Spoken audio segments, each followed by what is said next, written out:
When my husband found out that I couldn't inherit my father's estate, he yelled at me. "What? You can't inherit the property?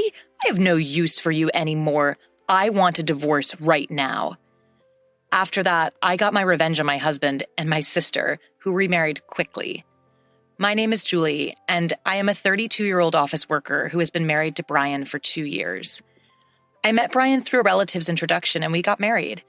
My family was quite wealthy, but since my sister, Mary, and I were the only children, our relatives worried about finding an heir, so they introduced Brian, saying he would be fine as a son-in-law. Although my husband didn't end up becoming an adopted son-in-law, he started living with my family at my parents' house. My mother passed away a few years ago, and now my father, my husband, and I live in our family home. My husband seems very kind and treats my father well, but the relative who introduced him warned me about something right before our marriage. "I know I introduced Brian to you, but be careful. He can be a bit obsessed with money." Even though I was about to get married and had already done the engagement ceremony, I couldn't see any signs of my husband being money obsessed, so we went ahead and got married. Even after we married, I kept an eye on my husband because of the relative's words, but he didn't seem to be obsessed with money.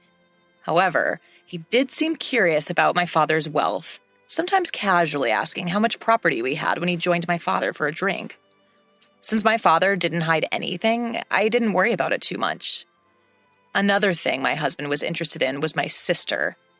My sister is 5 years younger than me, and unlike my calm demeanor, she's bright and active and has a flashy social life with men. She doesn't look like me at all, and my husband was surprised when he first saw her. "Your sister is so different from you, Julie, isn't she?" Seeing my husband's fascination by my sister, who is a beautiful woman with striking features, opposed to my plain looks, made me feel a bit uneasy. Still, the reason our relatives introduced me to him was that they were worried I wouldn't get married due to my modest looks and personality, and then there would be no one to carry on our family name. At the time, I thought there was no need to worry since I had a beautiful sister, but I later realized why our relatives were concerned. My father spoiled my sister a lot, letting her go to college after high school and then to a vocational school after graduation. My sister didn't have any specific goals for attending college or vocational school. She just didn't want to work. My mother was strict with my sister, trying to persuade her to find a job after college, but my father insisted on sending her to a vocational school. After graduating from vocational school, my sister got a job at my father's friend's company, but quit after 6 months.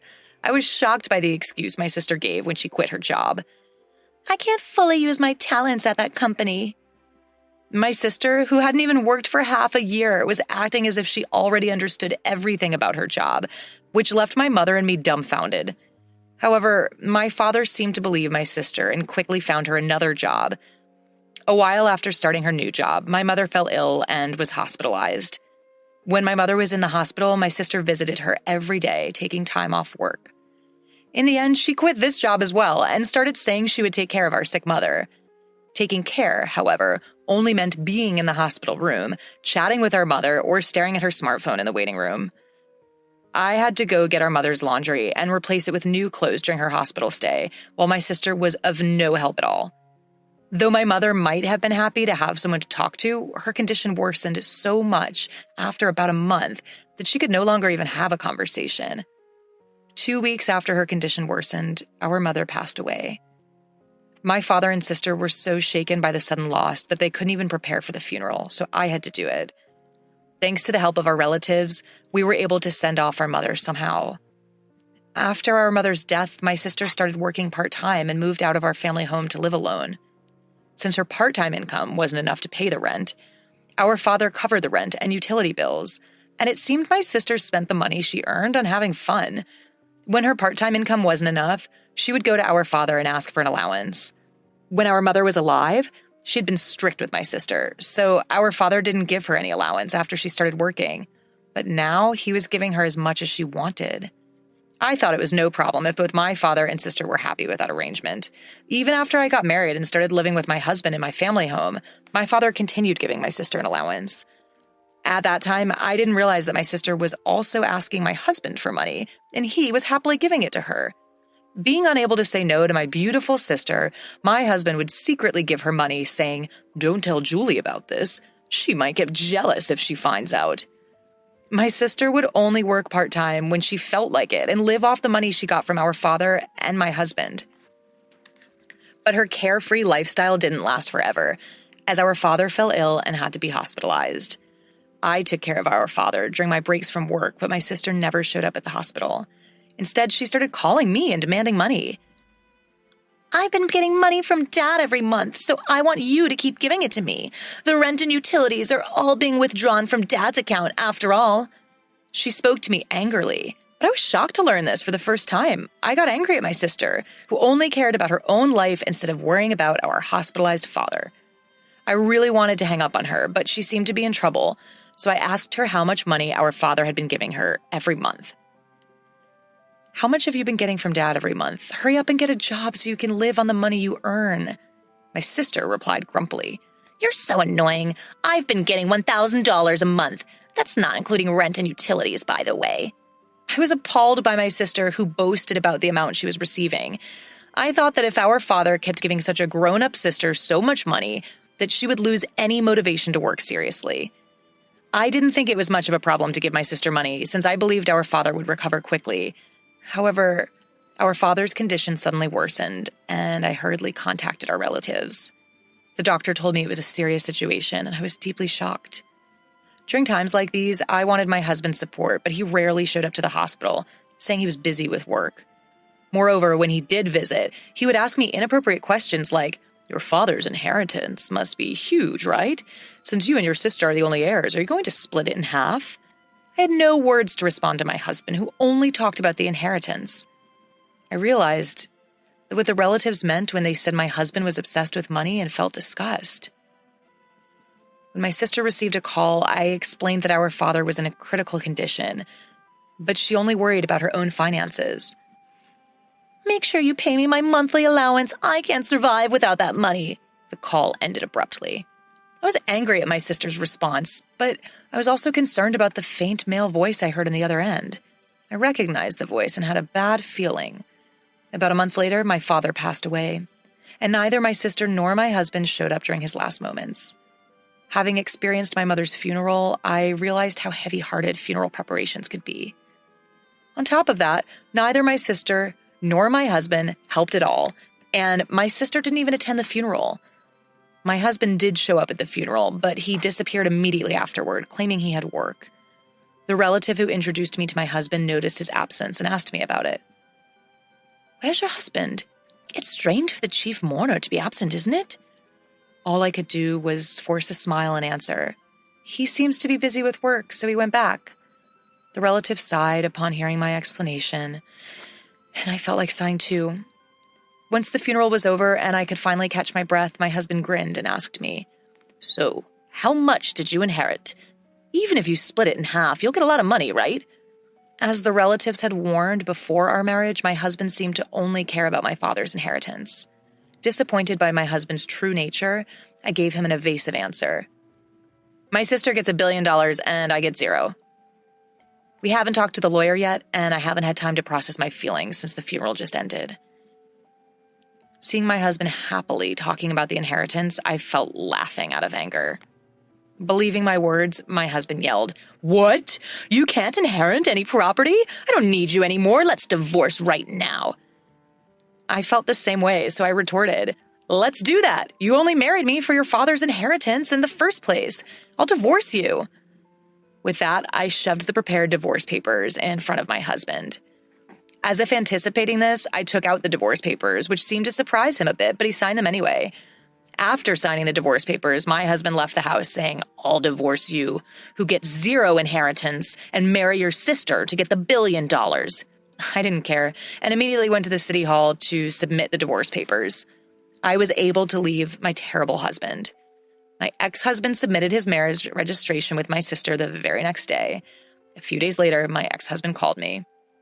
Still believing that story, he yelled, "When are you going to start the inheritance procedures? Give Mary her $1 billion already." I had been waiting for my ex-husband to contact me. I didn't want to reach out to him after he left our house. I replied to my ex-husband in a business-like tone, Let's have a discussion at my place this Sunday. I'm preparing for the procedure and waiting for you.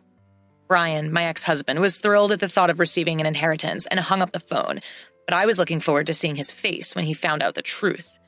Over the weekend, my ex-husband and my sister Mary came to our parents' house, and both of them were surprised that I had called a lawyer. However, Brian seemed to convince himself and said, "I guess we need a lawyer when we're inheriting a large amount of the money." Then the lawyer, with a puzzled look, started talking to Brian.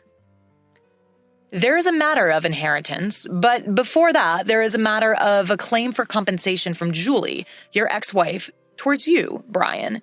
He showed Brian several photos. In those photos, Brian was coming out of Mary's house, and the date was clearly written. The lawyer continued talking to Brian. Since these are photos proving infidelity before the divorce, you have to pay compensation. When I heard Brian talking about the inheritance over the phone with Mary, I immediately asked the lawyer to investigate Brian's infidelity. Maybe he thought I was too busy with my father's funeral, but Brian and Mary met at Mary's house almost every day, and thanks to that, I was able to get many evidence photos. The conversation about inheritance turned into a conversation about compensation, and both Mary and Brian were speechless. But Brian quickly recovered and retorted, "Compared to the 100 million inheritance, compensation is just a small amount. I'll pay it right away." When the lawyer handed him the compensation claim documents, he signed them easily. After confirming that, I told Brian, "I'll make sure you pay the compensation since you've signed it. But be happy with Mary, who has zero inheritance."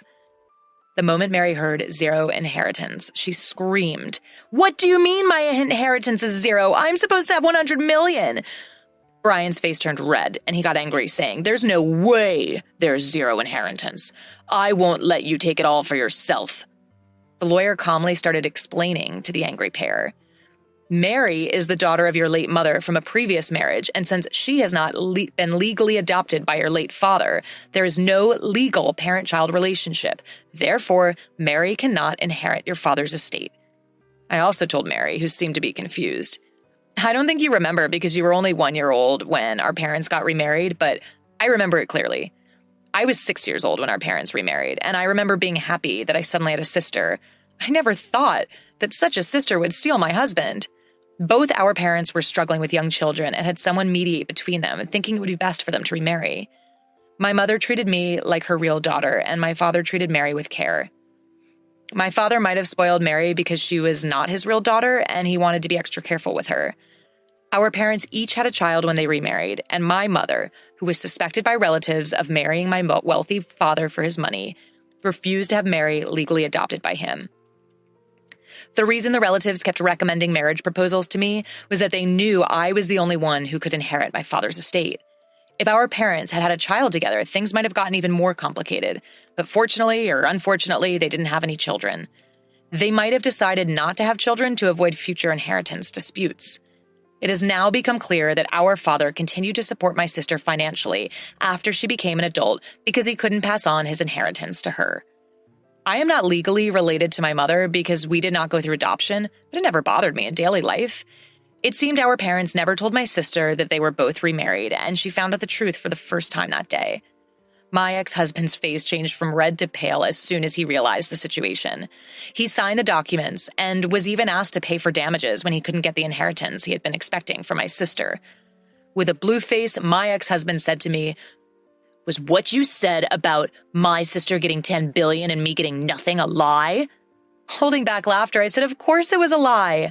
It was to get back at you for cheating on me behind my back. Besides, there's no way Dad's inheritance was worth $10 million. Even our wealthy father didn't have an inheritance of $10 million. My sister, who had been silent until now, suddenly screamed, "I've made a lot of purchases relying on Dad's inheritance. What will happen to the money he used to give me? Will you pay for me, big sister?" I answered my frightened sister, "You have a reliable husband now, so you don't need it anymore, right? Have Brian support you." My sister looked at my pale-faced ex-husband, but he shook his head. "I also have made various purchases expecting the inheritance. So I don't have the means to support you. Besides, I have to pay for damages, so I'm barely managing myself." After saying that, my ex-husband suddenly knelt down in front of me and started apologizing. "Julie, I'm sorry. It was my fault. Will you forgive me and take me back?" The lawyer, who had been watching, laughed while packing up to leave. His arrogant attitude from earlier was gone, and he looked ridiculous kneeling down. After the discussion, my ex-husband and sister left with their heads down, and they soon got divorced. For my ex-husband, who remarried with the intention of inheriting my sister's assets, he was no longer interested in her when she didn't receive the inheritance.